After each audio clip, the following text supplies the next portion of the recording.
So, good day everyone.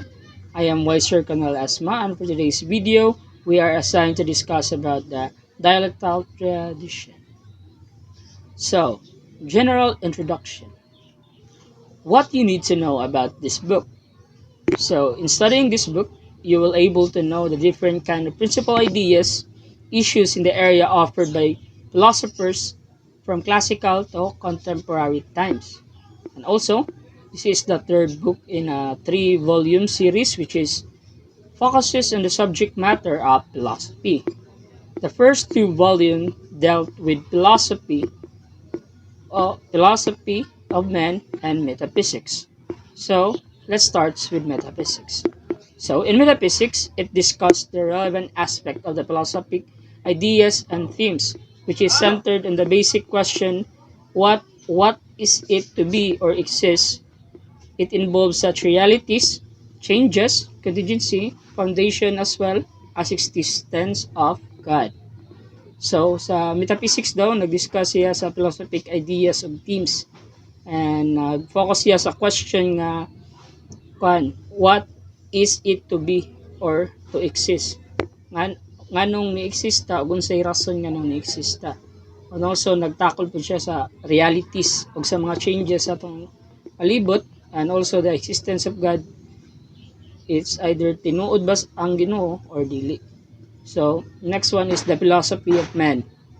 Tells us about his spiritual nature, his destiny, and character as a human being. So, the next one is this two philosophical science is called the speculative branches. It answers the question, what is to be in metaphysics and what is to be a man in the philosophy of man. So, the philosopher presented in this book have explicit analysis of these moral choices which help to broaden our knowledge about life. So, in studying this book, you will able to know and to broaden your knowledge about one, how we exist and and how people develop their behavior in the society. And that's all for the general introduction. Now let us proceed to the key ethical issues. The first key topic to be discussed in ethics is the theory of value. Value is sometimes defined as the object of human desire and striving. The ethical name for a theory of value is axiology. For the classical Greek, the life lived according to reason is the value or the end in view proper to human striving. The naturalist feels that the best possible fulfillment of the individual in society is attained through the techniques of the behavioral sciences. The Christian finds in the good life leading to union with God. For the existentialist, value exists in the authenticity of an individual taking his life and his commitments seriously and with full responsibility. For the second key ethical issues is obligation. We all experience praise and blame in connection with the actions we perform.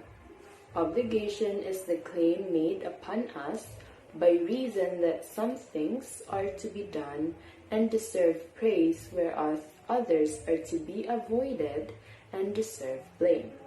The technical name for the part in ethics that deals with obligation is called deontology. Kant was a deontologist in that he placed the intuition of moral obligation at the very center of his ethics. For the third key ethical issues is the natural law. Those who would reply affirmatively are cultural relativists who, like the naturalists, view the emergence of novel situations as a perpetual condition of an evolutionary universe and so cannot grant that any standard based on an unchanging human nature can be adequate. Those who oppose this view including the Thomists and the Aristotelians, call on a natural law theory that states that man himself is capable of setting up a standard of morality based on his own nature. The fourth and final key topic in moral theory concerns virtue, the power for moral action that enables man to act with ease and order in some area of his life. Those experienced for good qualities have been given emphasis from classical times till today. The Greek sought wisdom in philosophy and prudence in justice. In politics, the existentialists stressed courage in the face of responsibility.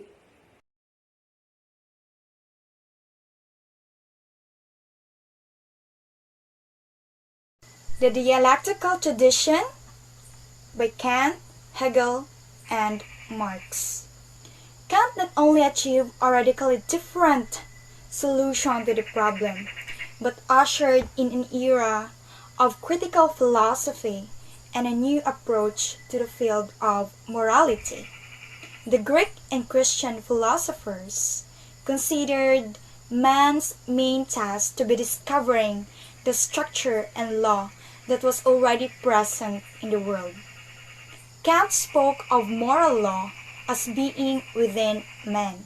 The philosophies of Kant, Hegel, and Marx reflect the brilliant accomplishments of man in the world of science and technology. In Hegel, man's confidence in his own ability to construct a completely adequate, systematic understanding of the world is at its highest.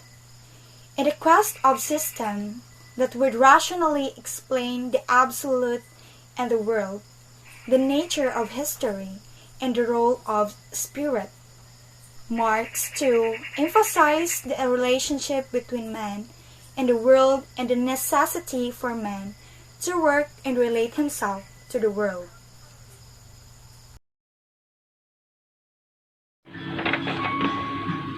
Perspective of key issues. In this part, we will concentrate on the naturalism of John Dewey, who expressed the naturalistic temper in a classical manner. Values. So let's talk about values. John Dewey insisted that the value proceeds from a reflective analysis which is presented to every generation. A man seeks to transact with nature by intelligence. He increases his own value as well as that of nature by the quality of the solutions that he will bring which answer to the desires he needs in his life. The supreme value as is attained when the intellectual meditation of certain challenges that we face offered by the world successfully. One example of this is us. Students being in this new setup of learning is challenging. We face rough times during the time of pandemic, but we still go on, accept and adopt the new methods so that we can continue our studies and be successful in the future. Next perspective that we will talk is about obligations. In this part, John Dewey also speaks of obligation. His general principle on this word is that each man is obligated to the actions he made, and the responsibilities with a strict proportion in enhancing his mind and power that will reflect his intelligence. As we live in this world, we do have some responsibilities, and we are obliged to attain it. It is because it is a part of how we live in this world. Also affects the way how we live our life to the fullest. John Dewey said that a good man is the man who, no matter how morally unworthy he is being moving to become better. And a bad man is a man who, no matter how good he was in the beginning, will deteriorate to grow less good.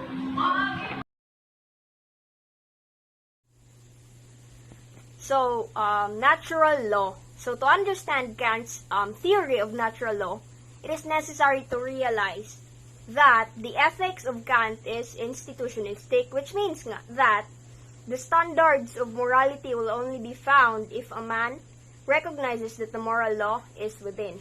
So, ang pasabutan is that ang standards sa morality will only be found only kung a man recognizes nga ang moral law is within him. Wala ni sa gawas or dili ni outside factor nga iyang mapangita. It is within him and him alone, and all he needs to do is to recognize that it exists in him. Next is Hegel's view. So, to Hegel, he viewed natural law in a different way, and according to him,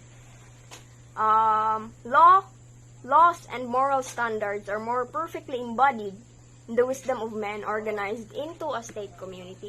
So this means nga ang law o moral standards are perfectly manifested kung gihimo ni para sa tanang tao nya on the process of paghimo ani ang ilang gibasihan kay people is a part of an organized community. So for Karl Marx, so the question of natural law and a standard of morality must be viewed in the light of the fact that by his inversion of Hegelianism, he denied the idealistic notion of a developing absolute spirit throughout history. So para ni Karl Marx, ang central positive characteristic of a man as a moral agent can be stated as a demand for relatedness. This means nga man is a species being, and in other words, to view him from isolation from his fellow men is similar daw nga gi-erase na nato ang iyang essential relation to the group, in which ang result kay it will destroy his meaning and his essence. I mean his meaning and his nature. Next is the virtue. So, the next key point is the virtue. So, for Kant, the primary human virtue and excellence is dignity, the intrinsic worth of the person, which results from his status as a rational being. So, ang pasabutan is that dignity, ang dignity sa usa ka tawo, ang reason why we are worthy sa status as a rational being. That's, basically mo na yung pasabot. Then for Hegel, the interrelatedness of all things in an absolute spirit that he constantly emphasized the virtue of order.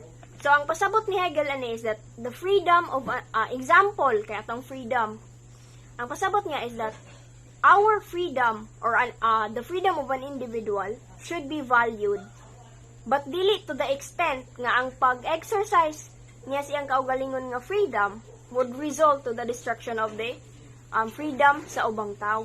Mora na iyang pasabot.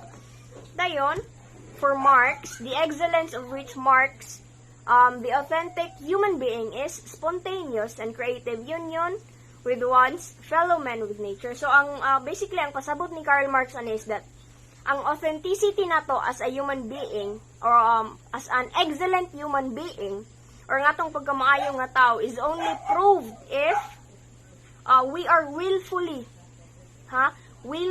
united sa usag-usa. So, that's it.